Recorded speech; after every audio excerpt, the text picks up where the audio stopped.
Du har aldrig stået sådan her. Du sagde lige meget. Du sagde ligegyldigt. Der kommer ingen kriminelle herude. Lige bortset fra au pair-pigerne.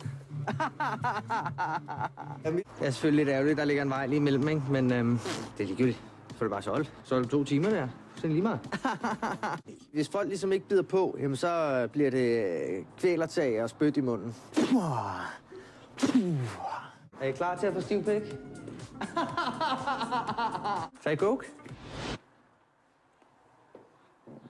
Nå, det gør jeg heller ikke. Måske lidt lavt til loftet, eller er det bare Du hæver det. Vi hæver loftet. Kan man det? Ja, du hæver det bare. Det er ligegyldigt. Altså, hvad er der ovenover? Der er luft. Der er plads til at hæve det. Jeg fortæller folk at høre. Altså, jeg lyver ikke. Det gør jeg ikke. Altså, alt kan jo i teorien lade sig gøre. Altså, stødhøjden, den er jo helt. Står der, jeg mener?